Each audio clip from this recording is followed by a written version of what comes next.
Bueno, esta semana vamos a empezar con otro tema que es el de distribución de fármacos. O sea, continuamos con los procesos farmacocinéticos. ¿Se acuerdan del ADME? Ya vimos el tema de liberación, vimos la absorción y ahora entonces vamos a comenzar con el tema de distribución, que en realidad es cuando justamente todo lo que va a ocurrir desde que se absorbe y tiene que llegar el medicamento, el principio activo, a su sitio de acción. Entonces, la definición son los fenómenos o procesos involucrados en el intercambio de unidades de masa de fármaco entre la sangre y el resto de los tejidos. Bien, entonces son los tejidos extravasculares, es decir, una vez que sale de circulación. La distribución de los fármacos permite su acceso a los órganos en los que debe actuar y a los órganos a los que también lo van a eliminar. Bien, entonces esto por eso condiciona las concentraciones que va a alcanzar en cada tejido. O sea que la distribución en sí es justamente cómo podemos ir imaginándonos el recorrido que sigue el fármaco, todavía, digamos, sin tener en cuenta, digamos, el mecanismo de acción, que eso se ve en farmacodinamia, y tampoco el tema del metabolismo o la transformación que va a ocurrir a partir de que ya está en la circulación sistémica. O sea que la distribución es justamente todo el recorrido o cómo nosotros podemos imaginarnos que va, digamos, desde el lugar de la vía de administración, cómo va a seguir su recorrido el fármaco en el organismo. Entonces, generalmente ven, como dice acá, es un proceso pasivo, bien a favor de un gradiente de concentración.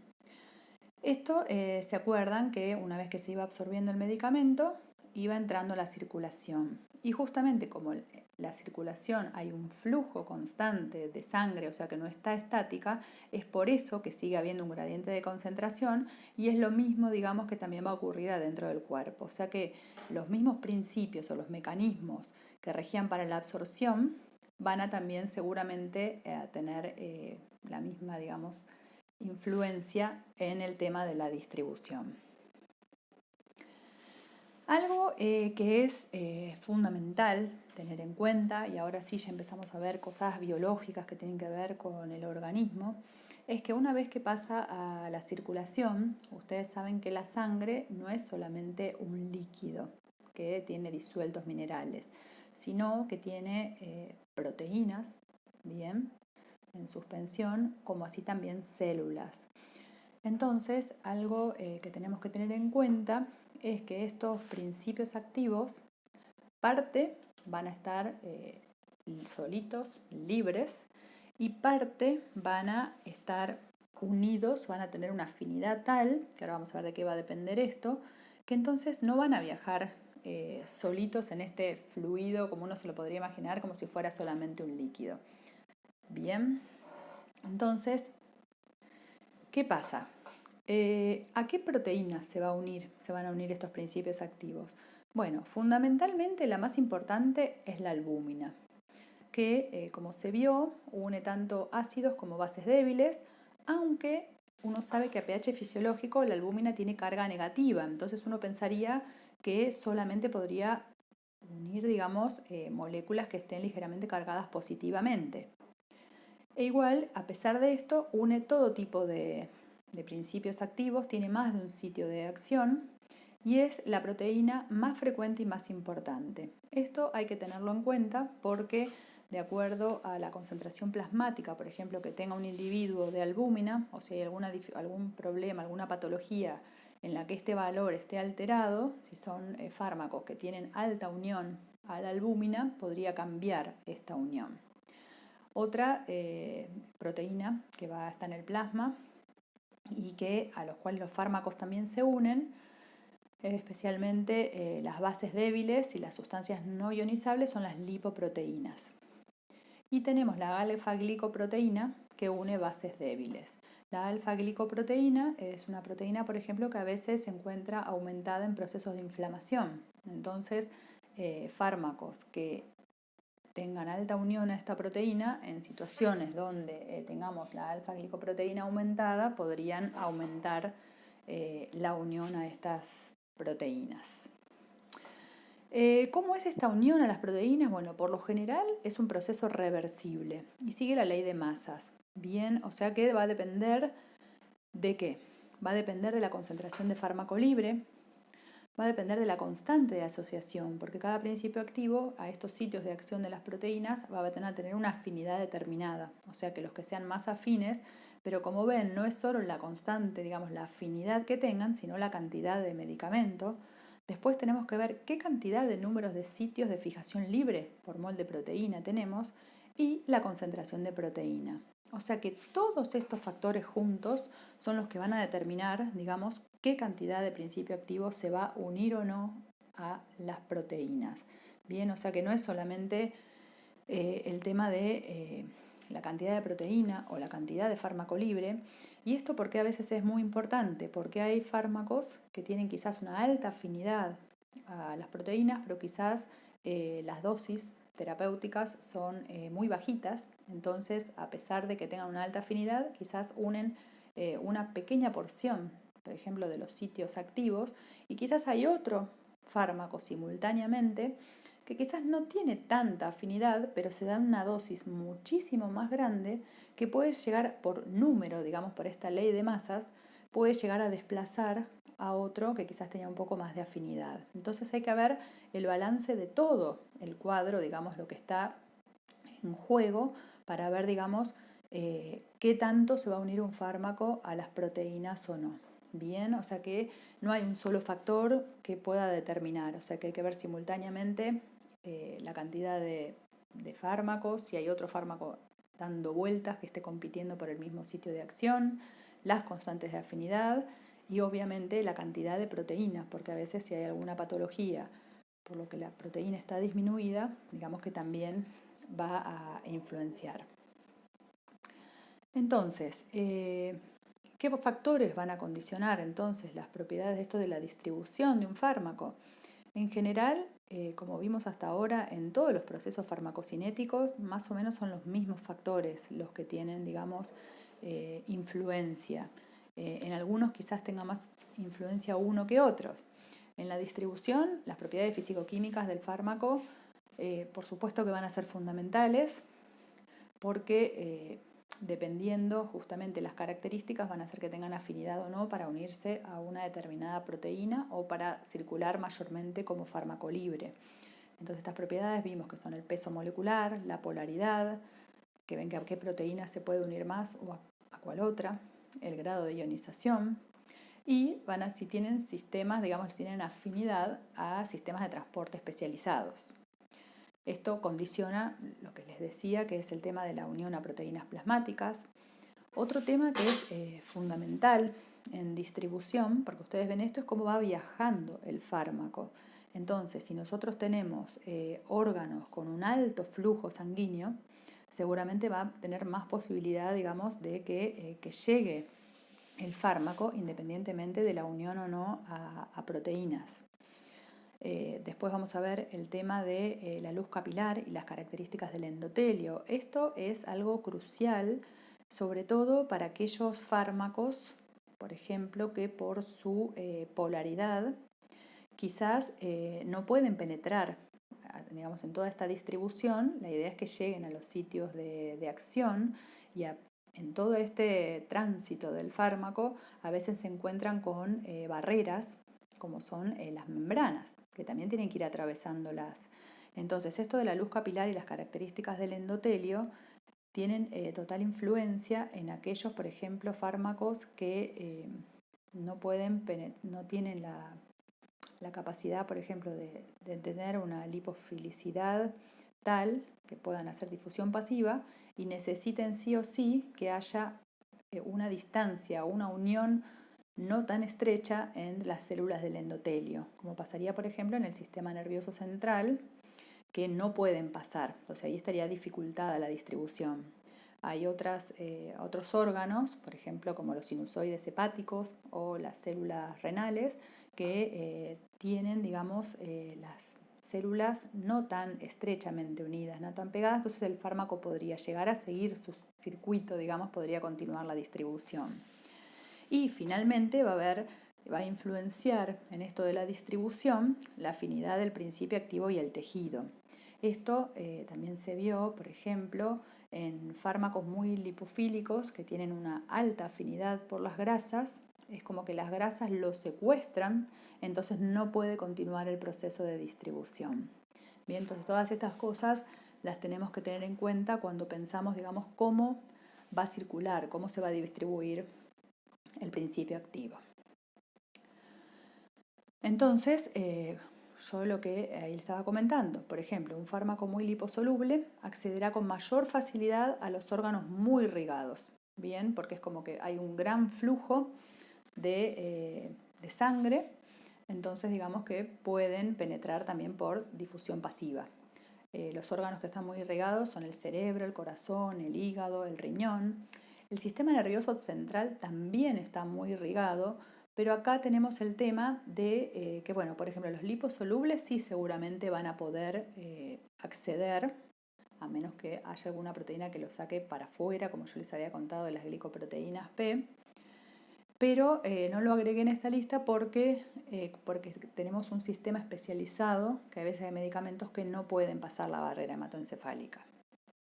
Y lo que se vio, por ejemplo, un fármaco menos liposoluble, es decir, que no atraviesan las membranas con tal facilidad, van a llegar fácilmente a tejidos cuyos capilares presentan hendiduras intercelulares, como los sinusoides hepáticos.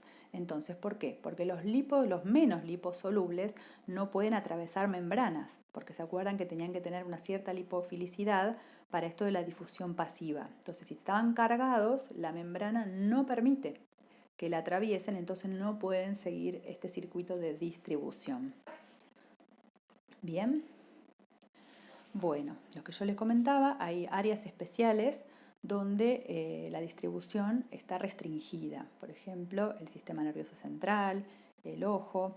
El paso a la circulación fetal es otra cosa especial porque tienen que pasar, digamos, todas las células de la placenta, que son células trofoblásticas. Hay toda una membrana que no deja pasar a todos los fármacos, todos los principios activos.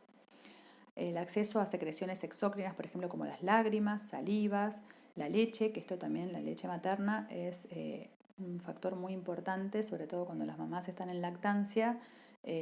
Hay muchos medicamentos que podrían llegar a atravesar justamente los capilares y pasar la leche, entonces es algo que sí tenemos que tener en cuenta.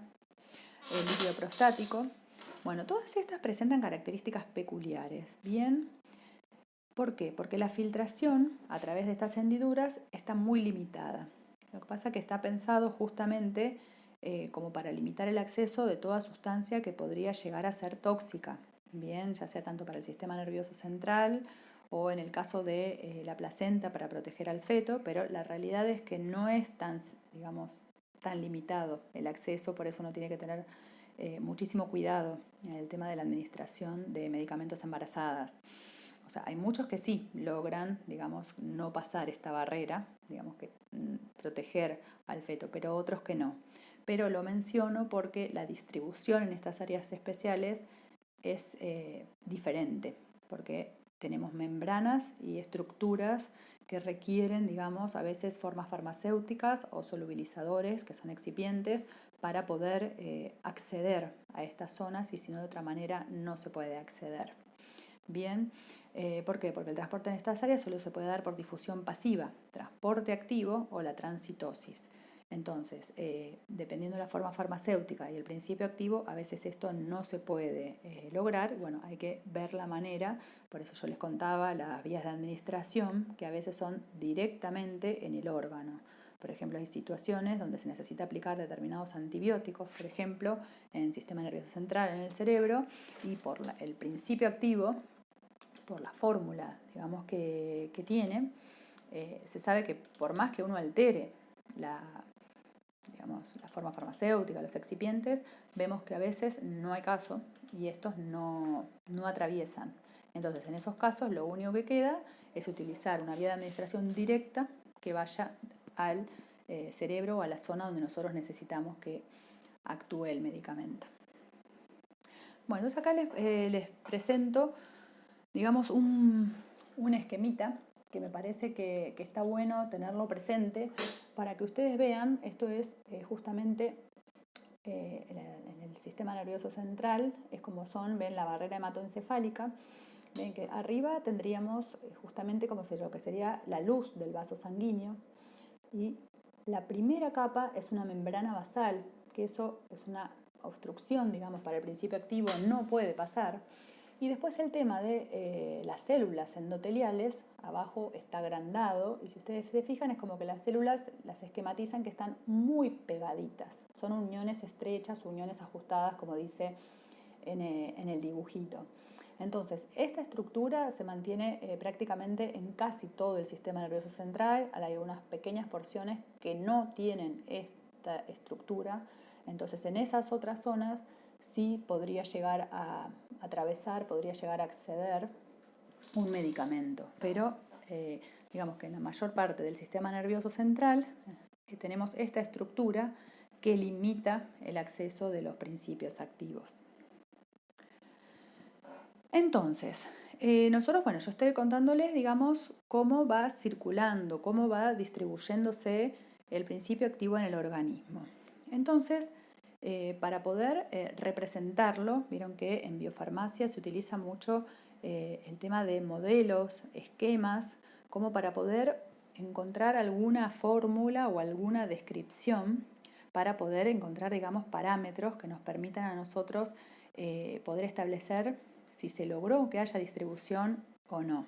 Bien, entonces para facilitar el estudio, lo que se hace en farmacocinética para estudiar la distribución es imaginarnos que el organismo, o sea, el individuo, está dividido en compartimientos. Algo que tienen que entender y que es fundamental es que algunos compartimientos son reales y otros son ficticios.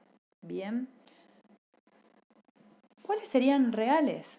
Bueno, justamente los compartimientos de los líquidos corporales son reales. O sea, lo que nosotros tenemos, el agua total, ahí yo en el ejemplo, en el grafiquito, es como si fuera un adulto, vamos a suponer como de 60, 70 kilos, ven que tuviera en 40, 42 litros de agua total. O sea, el agua es el compartimiento, digamos, donde se van a disolver todos los fármacos.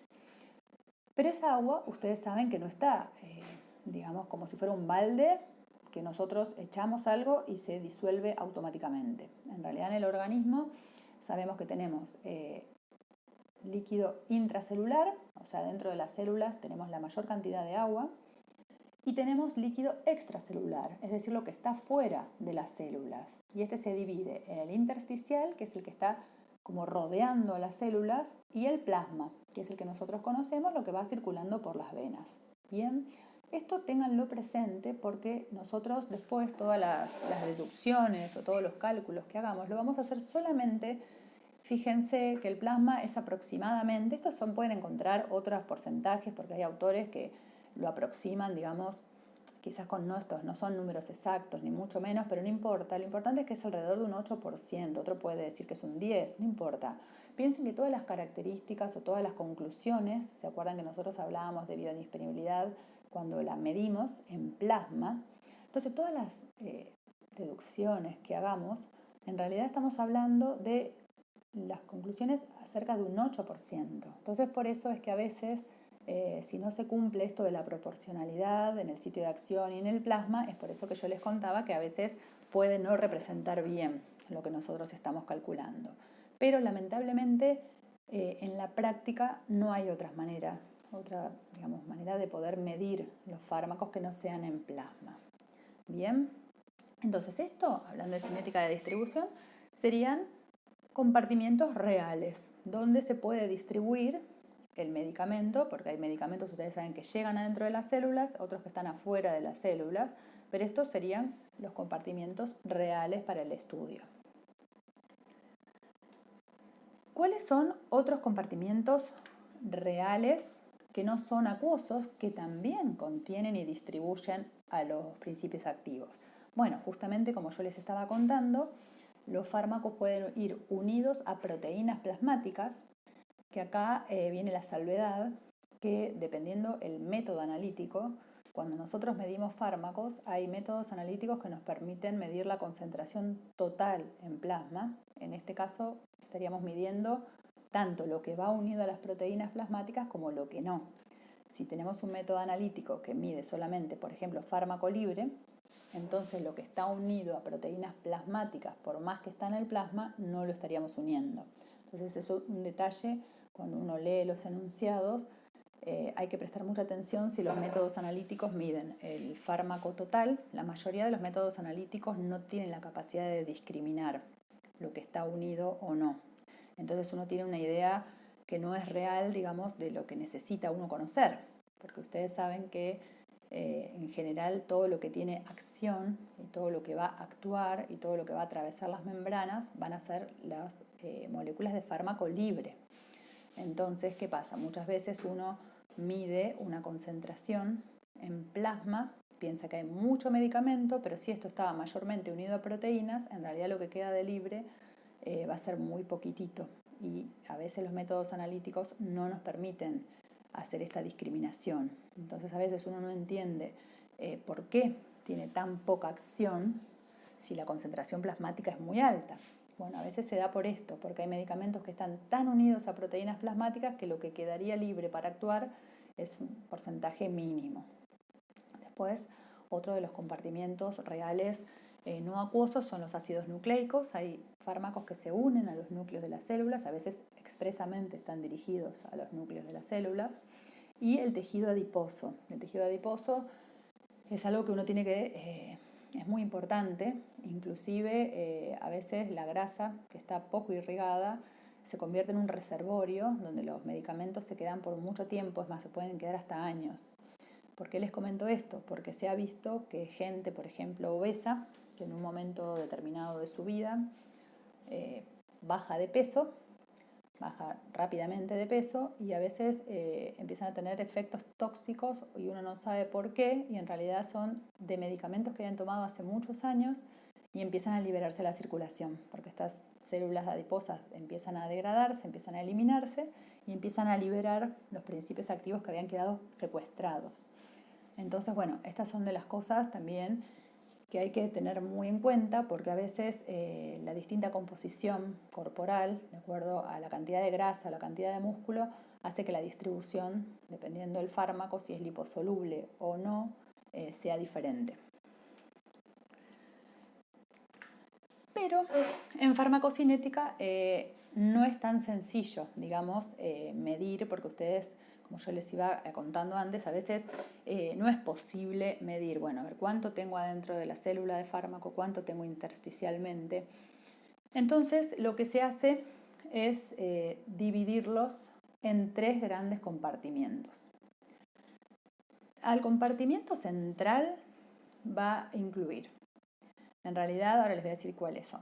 Es el agua plasmática, la intracelular, la que es fácilmente accesible, y los tejidos irrigados como corazón, pulmón, hígado y riñón. Entonces, en realidad, ¿qué se asume como compartimiento central?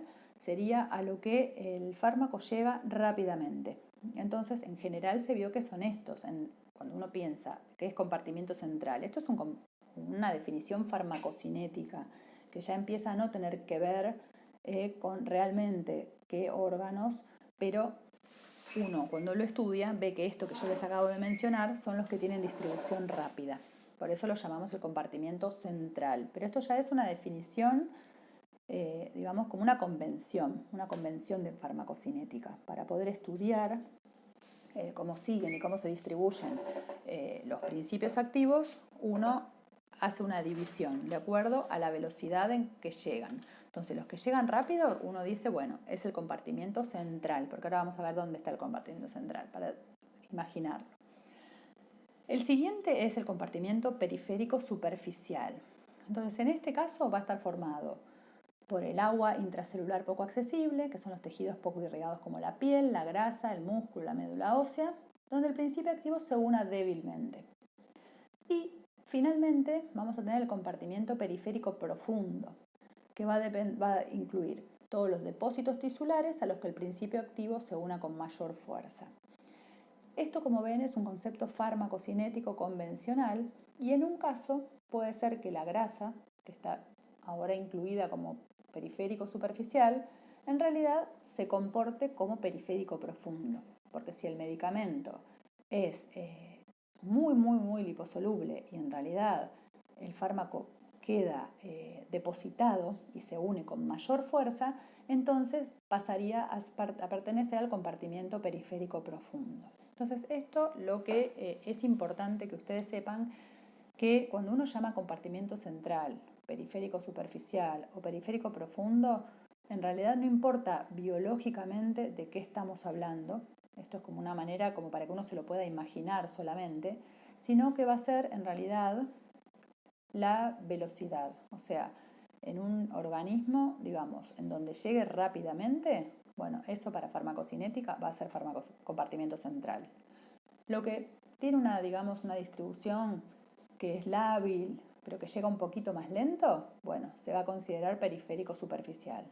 Y aquel que queda atrapado o que queda, digamos, que tarda mucho después de poder liberarse o de salir, bueno, eso para farmacocinética es periférico profundo. Entonces, algo que volvemos a ver es qué es un modelo farmacocinético. Porque estos son todas, digamos, como asunciones y todas cosas que uno tiene que ir imaginando para poder encontrar respuestas. A veces no tiene que ver con realmente la biología del organismo. Eso es lo que es importante que ustedes comprendan. Porque un modelo farmacocinético va a ser un conjunto de ecuaciones matemáticas en donde la interrelación de los diferentes parámetros permiten describir, explicar y predecir el comportamiento de un fármaco en el organismo. Por eso es importante que sepamos que esto es a modo de poder explicar lo que vemos. En realidad, cuando nosotros hacemos los perfiles plasmáticos que ya estuvimos viendo, bueno, de alguna manera tenemos que tratar como de entender, de explicar. La realidad es que muchas veces uno trata de buscar explicaciones simplemente por los datos. O sea, uno tiene los datos. Muchas veces se vio, por ejemplo, que tiene una distribución de tal o cual manera. Entonces eso es lo que se ve y eso es como irrefutable, porque uno cuando hace el gráfico, por ejemplo, de concentración plasmática de un determinado principio activo, a veces tiene una forma que uno quizás no era la que esperaba, hacia, digamos, conociendo solamente la fórmula molecular del principio activo, y después ve que la realidad nos muestra otra cosa. Entonces, bueno, lo que hace la farmacocinética es tratar de buscar modelos que traten de explicar eso que uno realmente ve. Entonces, por eso que empezaron a estudiar cómo podía ser que determinados fármacos que quizás eran muy liposolubles y no se absorben, ¿qué pasó? Bueno, quizás es porque estaban muy unidos a proteínas, eso se supo después. O sea, hay muchos factores que uno trata de encontrar una vez que uno midió la realidad. Entonces, bueno, uno trata de explicarlo y quizás en algunos casos pase que uno no llegue a comprender perfectamente cómo puede explicar eso que uno ve en vivo y quizás es porque algunas herramientas nos están faltando todavía, ¿sí? Pero bueno, lo importante es que para distribución se utilizan modelos farmacocinéticos, o sea que una cosa que uno construye que no tienen totalmente que ver a veces con la realidad. Por eso les decía que no es lo mismo un compartimiento real, que a veces no se puede medir exactamente en esos compartimientos, lo que es un compartimiento farmacocinético. Entonces, ahora que hablamos esto de los compartimientos, se vio que dependiendo justamente esto que yo les mostraba, les decía, de las curvas plasmáticas, hay veces que por el tipo de principio activo y por el tipo de distribución, podemos hablar de lo que se llama un modelo monocompartimental. ¿Qué es esto? Acá dice que es que se representa el organismo como si este fuese una especie de un recipiente conteniendo un volumen de líquido determinado y donde las moléculas de un fármaco, una vez ingresadas, se distribuyen de manera instantánea, logrando concentraciones uniformes en cualquier sitio del mismo. Bueno, esto, el modelo monocompartimental, se vio que hay algunos medicamentos, algunos principios activos, que uno los puede imaginar, que fue como un balde que yo les contaba antes, disolvemos de manera instantánea la dosis que nosotros le estamos dando al individuo. Entonces, cuando las características, digamos, de los perfiles plasmáticos se pueden explicar con este modelo, entonces se asume directamente esto simple, que es justamente el modelo monocompartimental.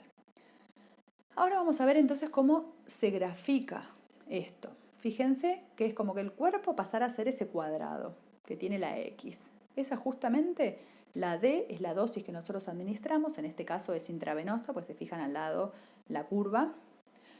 Entonces sería como que el cuerpo es esa cajita. Entonces quiere decir que todo se distribuyó en el mismo momento, simultáneamente, y llegó a todo el organismo como si fuera una bolsa vacía o un balde, y se va eliminando de acuerdo a la constante de eliminación. Bien, entonces la realidad es que esto está muy lejos de lo que es la verdad en la biología, pero hay veces que de acuerdo a las características del principio activo se aproxima bastante a lo que vemos en las curvas plasmáticas. Entonces, como uno siempre trata de simplificar, si hay algún principio activo en el que se pueda explicar con este modelo, se utiliza este modelo, porque es el más sencillo. Hay solamente un compartimiento, va a haber una dosis de entrada, en este caso intravenosa, y va a haber una constante de eliminación. Entonces seguramente va a ser mucho más sencillo de esquematizar. Esto mismo del modelo monocompartimental también se puede representar para un medicamento oral, pero ahí ya vamos a tener la dosis que va a entrar, que es la primera parte de la curva, vamos a necesitar una constante de absorción. En este gráfico estamos representando de orden 1. X, ven que es la misma cantidad de medicamento que se distribuye en una sola cajita, o sea, un solo compartimiento, y después se empieza a eliminar por una constante de eliminación que es propia, digamos, del metabolismo y de cómo se vaya eliminando, sacando del cuerpo, que eso va a depender del principio activo. Muy bien, vimos que hay veces que hay medicamentos que tienen una parte, se ve que se absorbe rápido, que se distribuye rápido, y otra parte que se distribuye más lento. Entonces uno imagina que en el organismo en realidad está viendo como un compartimiento central, que yo les contaba que tenía que ver con esos órganos que están muy irrigados, y a veces con lo del compartimiento, digamos, periférico, sería esto que donde se distribuye más lentamente. Cuando nosotros lo representamos con estas cajitas, algo que tienen que tener en cuenta siempre es que la eliminación siempre se da desde el compartimiento central, que a veces uno cuando tiene que graficar, esto si no lo tiene en cuenta, está mal. El compartimiento central, fíjense que sigue siendo X1 y digamos que finalmente el medicamento se va a eliminar desde X1. Pero ¿qué va a pasar? Uno va a ver que hay una K12 que va hacia un compartimiento que se llama X2, que es el compartimento periférico. Entonces esta K12 es, digamos, la velocidad con la que se distribuye desde X1 a X2. Y desde este X2 va a volver al compartimento central. Por eso es como que ya ahí el principio activo está teniendo un comportamiento un poco más complejo. Pero esto van a ver que es por qué. Porque cuando se hicieron curvas plasmáticas, se vio que a veces no tienen una única constante de eliminación. Entonces algo estaba pasando y por eso tuvieron que empezar a tratar de idear, de pensar, digamos, cómo podían modelar esto para explicar lo que en realidad estaban viendo en las curvas plasmáticas. Entonces, bueno, estos modelos bicompartimentales muchas veces sirven justamente para ver esta fase de distribución y posteriormente una fase de eliminación. Cuando nosotros lo vemos graficado, a veces pasa que de acuerdo a las dosis, a veces la administración oral, vieron que yo les decía que a veces las herramientas, de acuerdo a cómo uno use las escalas, a veces no permite verlos, porque el gráfico digamos que no es óptimo. Muchas veces con la vía oral esto no se puede llegar a apreciar, entonces se ve solamente en la curva, digamos, de administración endovenosa. Entonces, fíjense que cuando nosotros lo graficamos y se transforma en logaritmo, aparentemente esto digamos que no es tan exacto, por eso les digo que a veces las herramientas no son tan claras o no es tan fácil verlo, pero cuando uno las desdobla es como que ven que aparecen dos rectas. Una primera, que es la alfa, que corresponde justamente a esta fase de distribución, y la segunda, que es la fase de eliminación. Entonces en estas curvas que tienen como si fueran dos rectas metidas en una, es porque está viendo este proceso de estos dos compartimientos. No es tan sencillo verlo, a veces hay que agrandar las escalas y bueno, y también uno va estudiándolo y porque ve que cuando uno quiere ajustarlo a una sola recta, ven que no se puede, ajustan muy mal, entonces por eso empezaron a ver esto de que dividiendo la última parte, digamos, de las curvas en dos, ahí ajustaban mejor. Entonces vieron que había como dos rectas, dos fases, una de distribución y una de eliminación, que es este grafiquito que les estoy mostrando ahora. Ven que bueno, cuando uno hace la concentración plasmática a veces es muy difícil verlo, porque son curvas que a veces no son tan sencillas de ver, a veces también faltan datos. Entonces, bueno, estos modelos, digamos, tratan de explicar este tipo de curvas, bien, que se pueden dividir en dos partes. Y finalmente tenemos lo más complejo. En general, cuando ya son más de 3 compartimientos, ya directamente no se hace, digamos, este tipo de análisis porque sería casi imposible. Lo que vemos que siempre, esto es fundamental cuando ustedes, si yo les pido que simulen o que grafiquen o hagan las cajitas de un modelo tricompartimental, puede llegar a ser intravenoso o puede ser de vía oral, porque en realidad lo que cambia es la parte de absorción, que eso vieron que sí depende de la forma farmacéutica. La última parte, que tiene que ver con la distribución y va a ser el metabolismo y eliminación, ya no va a tener que ver con la forma farmacéutica, creo que esto hasta ahora no se los había dicho, va a tener que ver sí o sí con el principio activo, porque ustedes se acuerdan que una vez que se absorbió, esto lo que se absorbe es el fármaco libre. Pero este fármaco libre, acuérdense que en el proceso de distribución puede volver a no estar libre porque se une a proteínas. Pero ya no es lo mismo, digamos, el fármaco libre que nosotros veíamos en absorción era libre de excipientes, o sea que había salido, se había liberado de todo lo que lo vehiculizaba de la forma farmacéutica. Una vez que ya pasamos el proceso de absorción y ya estamos en esta fase de distribución, todo lo que está dentro del organismo era el fármaco libre original, pero que ven que puede volver a no estar libre porque se está uniendo a estos otros componentes, que son las proteínas plasmáticas, las células plasmáticas, o a veces pueden llegar a quedar secuestrados en estos tejidos. Entonces, bueno, este modelo tricompartimental, ven que tenemos que la curva a veces es muy leve, no es tan fácil poder determinarlo. Corresponde la primera parte a la distribución a los órganos rápidos, que es la parte alfa, que en este caso sería, suponiendo que es X2, como estábamos antes, que era el compartimiento periférico, y como siempre ven que es desde el compartimiento central que va a X3. Esto es importante porque no es que de X1 pase X2 y de X2 pase X3. Cambiaría totalmente el modelo, ¿bien? Entonces, todas las constantes, todo sale del compartimiento central. Va a haber parte de las moléculas que se van a distribuir más rápido, que son las que van a ir a A, que están yendo al compartimiento, digamos, que se distribuye más rápido, periférico. Y después tenemos el X3, que sería este profundo, que yo les decía que es mucho más lento, que tarda mucho más, que puede llegar a quedar secuestrado.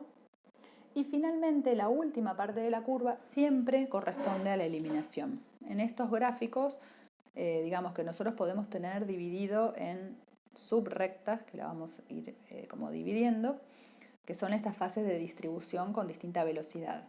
Pero la última fase de la curva de eliminación siempre es la constante de eliminación, que en este caso sería como K10, que es siempre del compartimiento central afuera del organismo. Entonces, bueno, ahí tenemos la descripción, que ven que yo les puse cuando graficamos el logaritmo de la concentración versus el tiempo.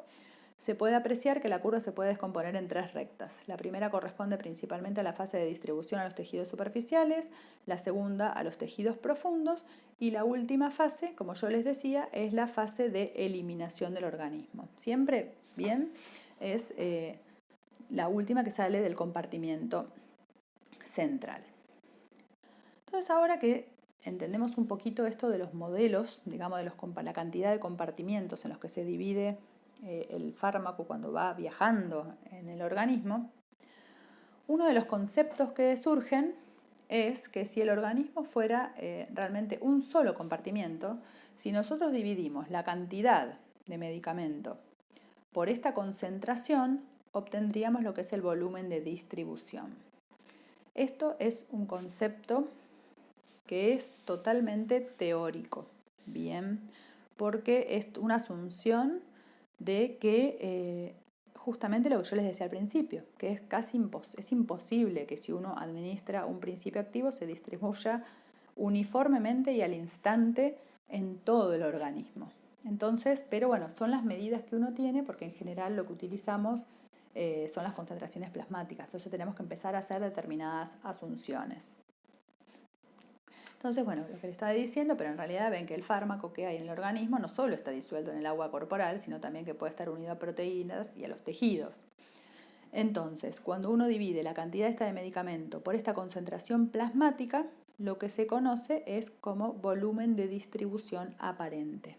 Bien, que esto es algo que a veces es difícil imaginarlo, van a tener que prestarle mucha atención porque tiene una importancia bastante, digamos, significativa en farmacocinética, porque como voy en la siguiente, digamos, diapositiva, digamos que uno lo tiene que tener presente porque es el volumen en el que tendría que haberse disuelto la dosis administrada para alcanzar esa concentración plasmática.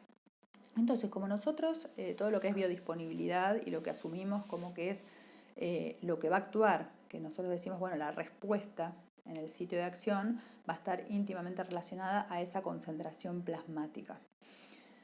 Entonces, va a estar relacionado justamente a en qué volumen se hubiera, digamos, distribuido esa droga para obtener esa concentración plasmática. Bien.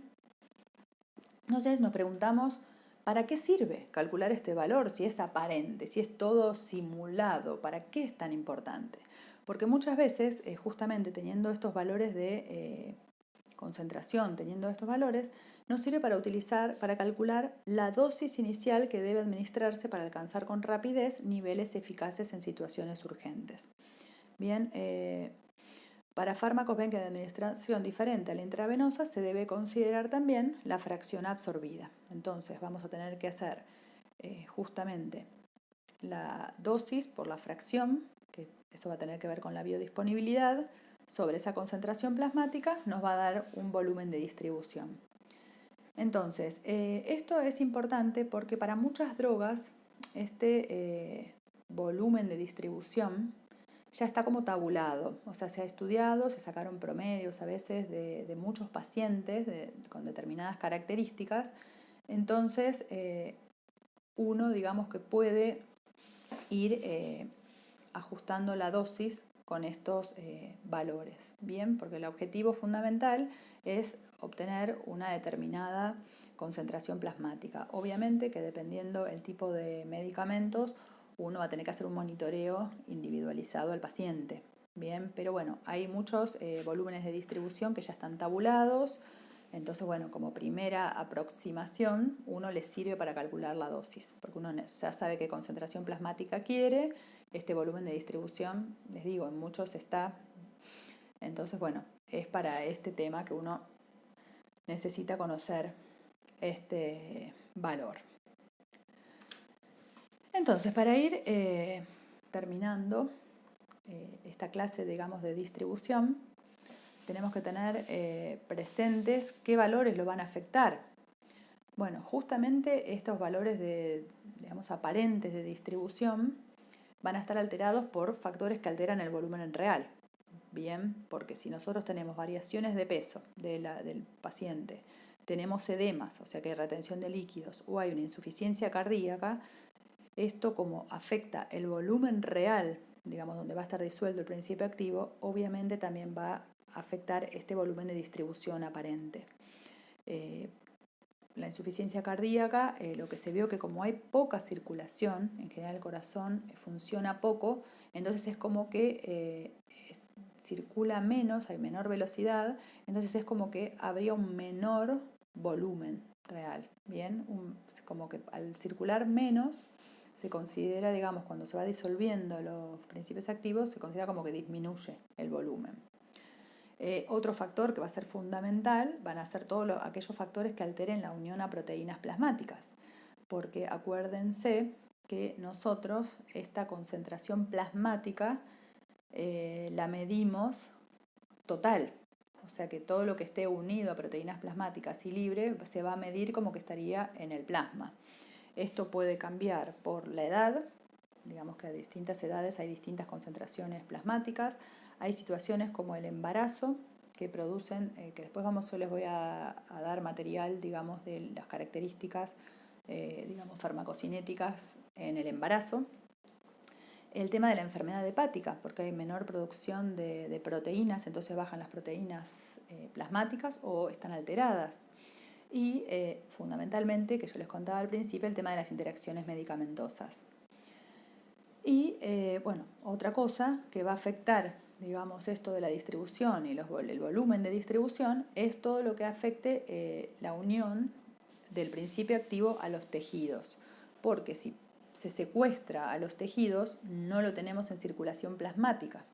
Entonces, al no tenerlos en la circulación, nos va a bajar la concentración plasmática. Si nos baja la concentración plasmática, si volvemos a la formulita, fíjense que todo lo que baje la concentración plasmática va a dar una idea de que aumenta el volumen de distribución. Entonces, cuando tengamos volúmenes de distribución muy grandes, tenemos que ver por qué es.